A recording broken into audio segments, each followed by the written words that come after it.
बिस्मिल्लाहिर्रहमानिर्रहीम। अस्सलाम वालेकुम स्टूडेंट्स, उम्मीद करते हैं कि आप सब खैरियत से होंगे। तो आज की इस वीडियो में हम सीखेंगे चैप्टर नंबर 2 माइक्रो ऑर्गेनिजम्स के जो एक्सरसाइज है इसको हम कंप्लीट सीखेंगे, समझेंगे। तो एक्सरसाइज शुरू करने से पहले आपसे छोटा सा रिक्वेस्ट है कि हमारे चैनल को सब्सक्राइब कर दीजिए। अगर समझ में आए, वीडियो पसंद आए तो लाइक ज़रूर कर दीजिएगा। इसके अलावा अगर आपको बाकी वीडियोस चाहिए हो तो इसका भी लिंक डिस्क्रिप्शन में आपको मिल जाएंगे। आप वहां पे क्लिक करके मैथ और साइंस दोनों वीडियोस आप देख सकते हैं। तो सबसे पहले समझते हैं माइक्रो ऑर्गेनिजम्स क्या होते हैं। तो अगर हम इस अर्थ के ऊपर देखेंगे तो बहुत से जानदार ऐसे होते हैं जो हमारी नज़रों से उजल है, मतलब हमें नज़र नहीं आ रहे होते हैं। और वो तमाम जानदार जो हमारी आँखों से, आई से नज़र नहीं आए, उनको कहा जाता है माइक्रो ऑर्गेनिज्म।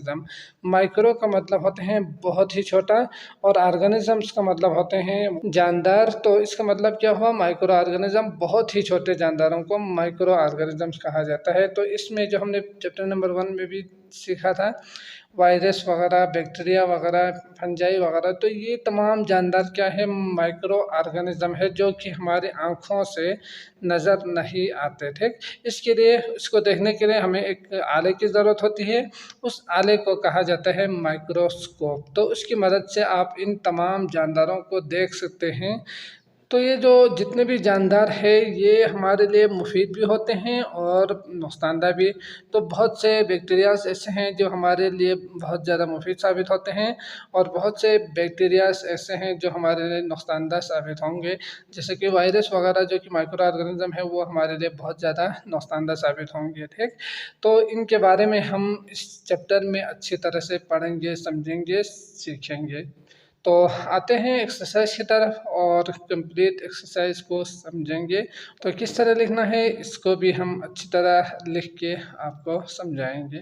तो शुरू करते हैं। एक्सरसाइज है आपके पास, question number 1, tick the correct answer. दुरुस्त जवाब के ऊपर आपने सही का निशान लगाना है, ये वाला टिक कर देना है। ठीक, पार्ट 1 है mushrooms belongs to which group. तो मशरूम किस ग्रुप से ताल्लुक़ रखते हैं। तो यहाँ पे ग्रुप्स दिया हुआ है। तो ये जो मशरूम्स है ना, ये माइक्रो ऑर्गेनिज्म है, बहुत ही छोटा जानदार है। तो ये फंजाई ग्रुप से ताल्लुक़ रखते हैं। तो आप जानते ही है वायरस, फंजाई, बैक्टीरिया को, तो फंजाई ग्रुप से ये ताल्लुक़ रखते हैं। तो आपने इसके ऊपर करना है टिक का निशान। ठीक, अगला देखते हैं। पार्ट 2 है व्हाट काजेस पोलियो। तो पोलियो जो बीमारी है उसकी सबब किस वजह से होती है, यानी पोलियो की जो बीमारी है उसकी वजह क्या है। तो उसकी वजह होते हैं वायरस। तो वायरस के ऊपर आपने टिक का निशान लगाना है इसके ऊपर। ठीक, इसी तरह penicillium is an example of which group. तो पेंसिलियम किस ग्रुप से ताल्लुक़ रखते हैं। तो ये दोबारा फंजाई ग्रुप से ही ताल्लुक़ रखते हैं। तो आपने फंजाई के ऊपर टिक का निशान लगाना है, ये बी। ठीक, इसी तरह food is contaminated due to the presence of dash in the environment. खाना खराब होने की जो वजह है वो माहौल में मौजूद किस वजह से होती है। ठीक, फूड इज कंटेमिनेटेड खराब होने की due to the presence of dash in the माहौल में। तो मॉइस्चर माइक्रो ऑर्गेनिज्म, तो हमने देखा था कि माइक्रो ऑर्गेनिज्म एक बहुत ही छोटा जानदार है जो क्या करते हैं, खानों को ख़राब कर देते हैं, उसकी वजह से खाने ख़राब हो जाते हैं। तो आपने इसके ऊपर टिक का निशान लगाना है। Which one of the following is not a micro organism. तो वो कौन सा जानदार है जो यहाँ पे दिया हुआ है वो माइक्रो ऑर्गेनिज्म नहीं है। ठीक, मतलब हम जो नहीं है इसके ऊपर आपने टिक का निशान लगाना है। तो बैक्टीरिया है, वायरस है, अल्जाई है और चूंटी है। तो यकीनन चूंटी एक ऐसा जानदार है जो हमारी आँखों से बग़ैर आले के हम देख सकते हैं, वो हमें नज़र आते हैं। तो इसके ऊपर आपने टिक का निशान लगाना है। ठीक, अगला है question number 2, right short answer. तो आपने क्या करना है, मुख्तसर जवाब लिखना है। पार्ट 1 है what is the pathogen. Pathogen क्या है, how does it inter in the bodies of organism. तो ये किस तरह ऑर्गेनिजम्स के बॉडी के अंदर दाखिल होते हैं। आपने उन तमाम रास्तों को, तरीक़ों को आपने बताना है। ठीक, तो पहले क्या करना है, पैथोजन क्या है उसको आपने बयान करना है। इसके बाद आपने वो तमाम रास्ते या तरीक़े जो ऑर्गेनिजम्स के बॉडी के अंदर जाते हैं उन तमाम को आपने 1 बाय 1 लिखना है। समझ गए। तो आते हैं, पहले इसको समझते हैं, इसके बाद हम आंसर को भी लिखेंगे। हमने सीखा है कि बहुत से माइक्रो ऑर्गेनिजम्स ऐसे होते हैं जो इंसानों के लिए मुफीद होते हैं और बहुत से ऐसे माइक्रो ऑर्गेनिजम्स भी होते हैं जो दूसरे जानदारों के लिए यानी दूसरे के लिए वो क्या होते हैं, नुकसानदा साबित होते हैं। ठीक, वो बीमारियां फैलने का सबब बन सकते हैं, बीमारियां पैदा कर सकते हैं।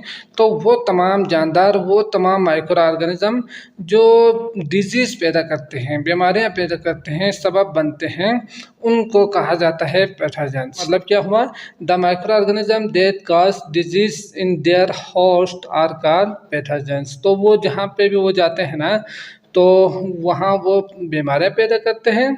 तो इस वजह से इन तमाम जानदारों को कहा जाता है पैथोजेंस। वो तमाम माइक्रो ऑर्गेनिज्म को पैथोजेंस कहा जाता है। ठीक, तो आपने यही लिखना है पैथोजेंस में। और ये किस तरह जानदारों के बॉडी के अंदर दाखिल होते हैं, तो आप जानते ही हैं कि बॉडी के अंदर किस तरह दाखिल हो सकते हैं। तो इसको भी देखते हैं। तो माइक्रो ऑर्गेनिज्म दूसरे जानदारों के बॉडी के अंदर किस तरह दाखिल होते हैं, उसके 5 वेज है, 5 रास्ते हैं। मेनली उसके 5 ऐसे तरीके या ऐसे रास्ते हैं जहां से वो दूसरे जानदारों के बॉडी के अंदर दाखिल होते हैं। पहला है एयर, हवा के ज़रिए जब सांस लेते हैं तो उसके ज़रिए वो बॉडी किसी दूसरे ऑर्गेनिज्म के बॉडी के अंदर चला जाता है। दूसरा वाटर के ज़रिए जब पानी पीते हैं, जब दूसरा कोई बॉडी या कोई जानदार पानी पीते हैं तो उसके ज़रिए वो माइक्रो ऑर्गेनिज्म या पैथोजन उसके ज़रिए दाखिल होते हैं। जो अगर वाटर ठीक नहीं हो, ख़राब हो या वो फिल्टर नहीं किया हुआ हो, तो इस वजह से वाटर के ज़रिए वो क्या होते हैं, उसके अंदर दाखिल होते हैं। फूड के ज़रिए जो हम रोज़ाना खुराक खाते हैं, बाज़ारी जो अशिया सेब वगैरह खाते हैं, तो ये उसके ज़रिए भी हमारे जिस्म के अंदर दाखिल होते हैं। एनिमल्स के ज़रिए, तो एनिमल्स जानदारों के ज़रिए जब आप गोश्त खाते हैं या दूसरे एनिमल्स की जो चीज़ें हैं वो खाते हैं, पीते हैं, दूध वगैरह, तो उसके ज़रिए बॉडी के अंदर दाखिल होते हैं और डायरेक्टली भी वो जा सकते हैं। ठीक, तो ये 5 ज़राए हैं जिनके ज़रिए वो दूसरे ऑर्गेनिजम्स के बॉडी के अंदर चला जाता है और वहाँ वो बीमारियाँ पैदा कर सकते हैं। ठीक, तो यही हमारा आंसर होंगे। तो इसको अच्छी तरह से लिखते हैं और रीड भी करेंगे। तो सवाल नंबर 1 है, part 1, what is the pathogen, how does it inter in the bodies of organism. तो किस तरह ये ऑर्गेनिज्म की बॉडी के अंदर दाखिल होते हैं। तो पहले हमने लिखना है व्हाट इज़ द पैथोजन्स की तारीफ, या ये क्या है पैथोजन। तो वो तमाम माइक्रोस्कोपिक ऑर्गेनिज्म जो माइक्रोस्कोप की मदद से नज़र आने वाले जो जानदार है, इनको कहा जाता है माइक्रोस्कोपिक ऑर्गेनिज्म। ठीक, जो हमारे आँखों से नज़र ना आए। विच काज डिजीज, जो बीमारियों का सबब बनते हैं, डेथ और कार पैथोजेंस कहा जाता है। उन तमाम जानदारों को, उन तमाम ऑर्गेनिजम्स को कहा जाता है पैथोजन। तो ये किस तरह दाखिल होते हैं किसी दूसरे ऑर्गेनिजम्स के, किसी दूसरे जानदारों के बॉडी के अंदर। तो उसके 5 मेन जो सोर्स है, ज़राए हैं, वो है the 5 major sources of the transmission of infection disease are.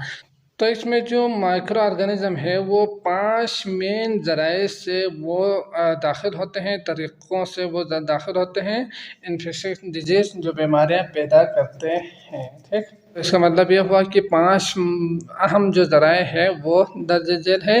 तो इसमें एक है थ्रू एयर, हवा के ज़रिए, वाटर के ज़रिए, एनिमल्स के ज़रिए और फूड्स के ज़रिए, और इसके अलावा डायरेक्ट कंटेक्ट के ज़रिए वो दाखिल होते हैं किसी दूसरे ऑर्गेनिजम्स के बॉडी में। तो इस तरह आपने ये लिखना है। तो इसको पॉज करके लिखिएगा।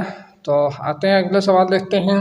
पार्ट 2 है, why are some bacteria and fungi called decomposers. तो डिकम्पोजर्स आप जानते ही है कि अगर हम किसी मुर्दे जानदार को कहीं पर अगर हम फेंकेंगे ना, तो वो धीरे धीरे ख़त्म हो जाते हैं, बिल्कुल भी वो गुल सर के बिल्कुल ख़त्म हो जाते हैं वहाँ से। तो इसकी वजह क्या है कि इसकी वजह ये है कि ये बैक्टीरिया और जो बहुत ही छोटे जानदार होते हैं, फंजाई वगैरह, बहुत ही माइक्रो ऑर्गेनिज्म वगैरह, तो ये क्या करते हैं, इनको खाते हैं, ख़त्म कर देते हैं। तो ये जो डिकम्पोजर्स है, इसके दौरान क्या करते हैं, बैक्टीरिया और फंजाई, ये दोनों जो माइक्रो ऑर्गेनिज्म है, वो क्या करते हैं, खुराक और दूसरे जो मुर्दा जिस्म है उनके अंदर मौजूद जो नामियाती मादों को वो तोड़ के उन्हें एक सादा अज्जा में तब्दील कर देते हैं। बहुत ही सिंपल जो जूस है उसमें तब्दील कर देते हैं ये बैक्टीरिया और फंजाई। इसी वजह से इनको कहा जाता है डिकम्पोजर। तो आई होप समझ में आ चुका होगा बैक्टीरिया और फंजाई क्या करते हैं। डिकम्पोजर्स के दौरान जो मुर्दे जानदारों के अजसाम में मौजूद जो नामियाती मादों को वो क्या करते हैं तोड़ फोड़ कर उन्हें एक सादा अज्जा में तब्दील कर देते हैं। इसी वजह से इनको डिकम्पोजर्स कहा जाता है। ठीक, तो यकीनन इसी को लिखेंगे। तो लिखते हैं इसको। तो इसमें आंसर आप लिखेंगे ड्यूरिंग डिकम्पोजिशंस। तो इसके दौरान अमल तहलील कहा जाता है उर्दू में। तो डिकम्पोजिशन के दौरान bacteria and fungi break the organic molecules. ठीक, इसको अलग लिखें। Fungi break the organic molecules को वो क्या करते हैं तोड़ फोड़ करते हैं, उसको तोड़ते हैं, अलग अलग टुकड़ों में तकसीम कर देते हैं। और फूड एंड डेथ बॉडीज खुराक को और मुर्दे जो जिस्म है इनको इनटू सिंपल कंपोनेंट सादा अज्जा में सिंपल कंपोनेंट में वो क्या करते हैं तकसीम कर देते हैं, तोड़ते हैं, तोड़ फोड़ करते हैं। Therefore some bacteria and fungi are called decomposers. इसीलिए इनको कहा जाता है डिकम्पोजर्स। उसमें से कुछ होते हैं, सारे बैक्टीरिया और फंजाई डिकम्पोजर्स नहीं होंगे। कुछ ऐसे जानदार माइक्रो ऑर्गेनिज्म हैं जो क्या करते हैं अमल तहरीर के दौरान जो छोटे छोटे टुकड़ों में तकसीम करते हैं मुर्दे जानदारों को, तो इसीलिए इनको कहा जाता है डिकम्पोजर्स। तो आते हैं क्वेश्चन नंबर 3 है write two benefits and two harmful effects of bacteria.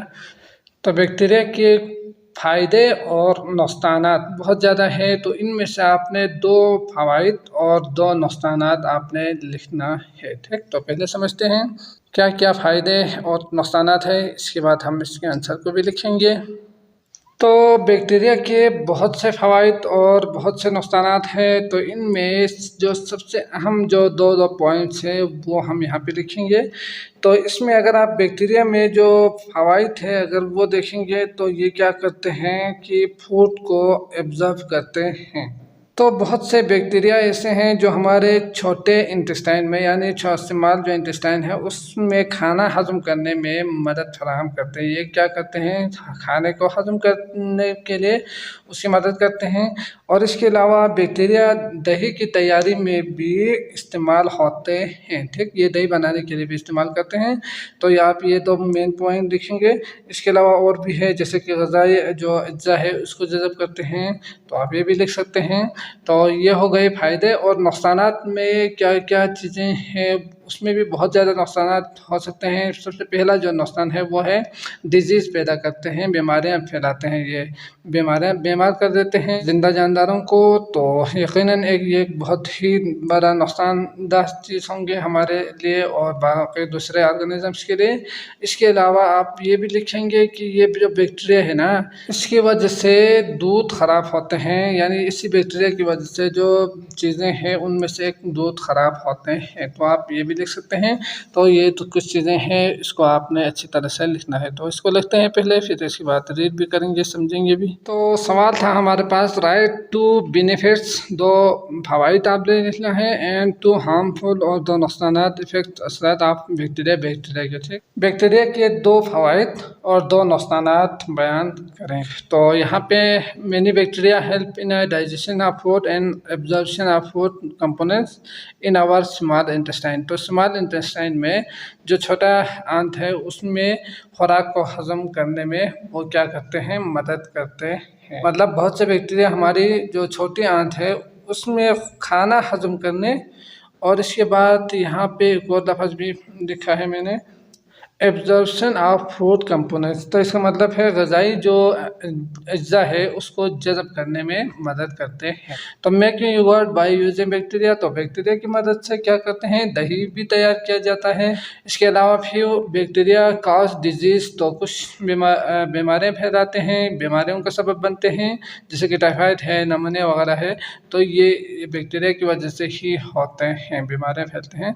इसी तरह milk spoil due to bacteria, तो ये जो बैक्टीरिया है ना उसकी वजह से दूध भी ख़राब होते हैं। ठीक, तो ये 2 नुकसानात लिखेंगे और ये 2 फवाइद आप लिखेंगे आंसर में। क्वेश्चन नंबर 2 पार्ट 4 है how does the micro organism, किस तरह micro organism used work to soften and rice, तो ये नरम और फुलाते हैं डो ऑफ और आटे के खमीर को। ठीक, तो आटे की जो खमीर है ना उसको नरम करने के लिए ये खुर्दबीनी जो जानदार है वो इस्तेमाल किया जाता है। तो आटा नरम करने और फुलाने के लिए जो माइक्रोस्कोपिक ऑर्गेनिज्म है वो कैसे काम करता है, ठीक, किस तरह काम करते हैं।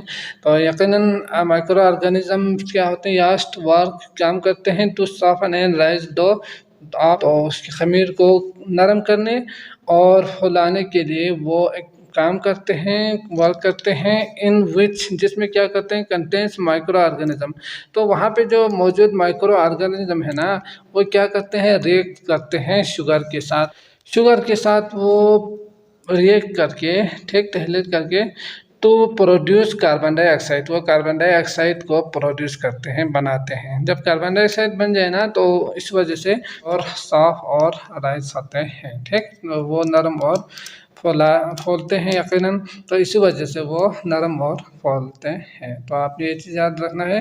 इसके अलावा अगला देखते हैं question number 5 how does a mosquito, जो मच्छर है वो ट्रांसमिट, किस तरह फैलते हैं, डिजीज, बीमारियां। तो मच्छरों की मदद से जो बीमारियां हैं वो किस तरह फैलते हैं, तो यकीनन आप जानते ही होंगे कि एक मच्छर जब सेहतमंद इंसान को काटते हैं ना तो उससे पहले वो किसी बीमार इंसान को काट के आ चुका होगा।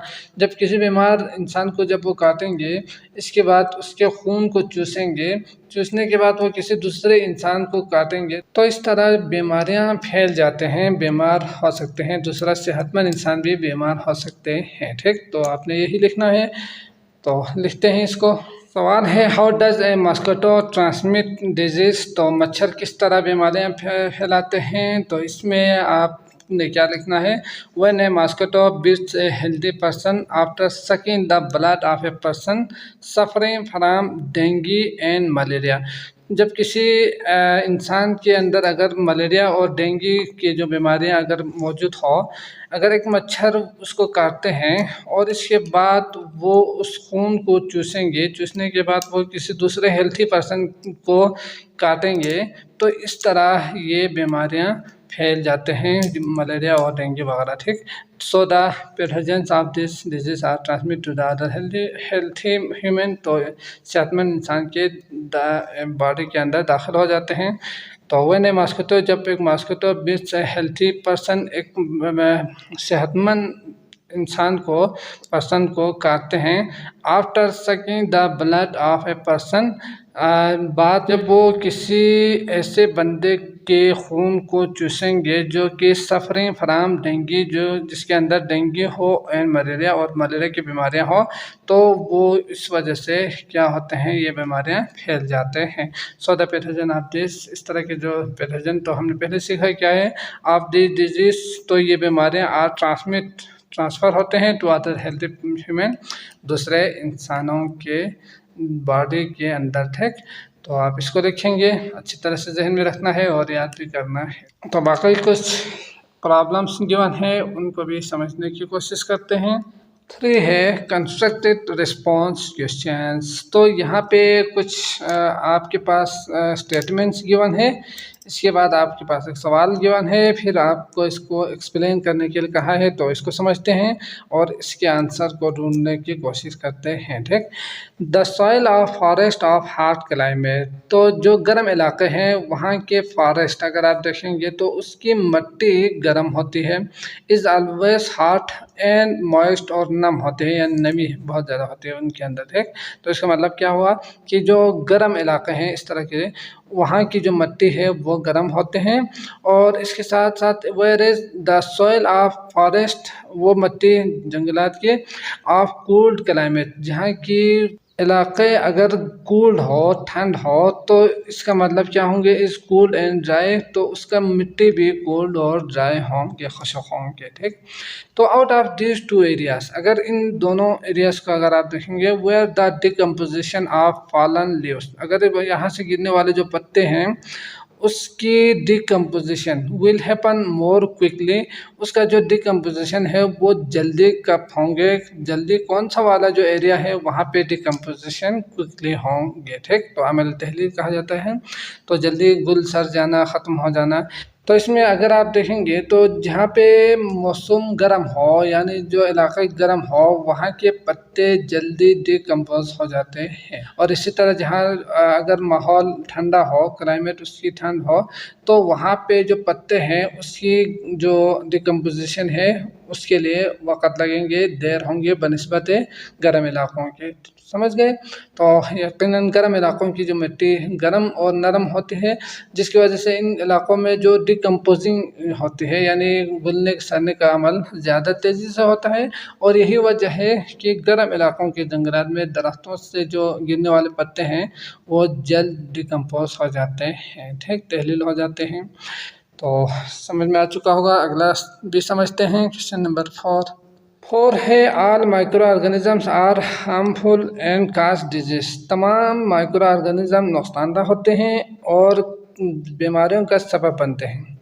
तो आपने यहाँ पे क्या करना है, prove that this idea is incorrect, तो आपने ये साबित करना है कि ये जो आइडिया है ये गलत है। ठीक, तो हमने सीखा पहले कि जो माइक्रो ऑर्गेनिज्म होते हैं बैक्टीरिया वगैरह, तो ये बहुत से फ़वाइद हमें मुहैया करते हैं। इनमें हमारी जो छोटी छोटी आंत है वहाँ पे खुराक ख़त्म करते हैं, दवाइयाँ पैदा करते हैं, योगर्ट बनाते हैं, बनाने के लिए वो मदद करते हैं, और ख़मीर में आपने सीखा।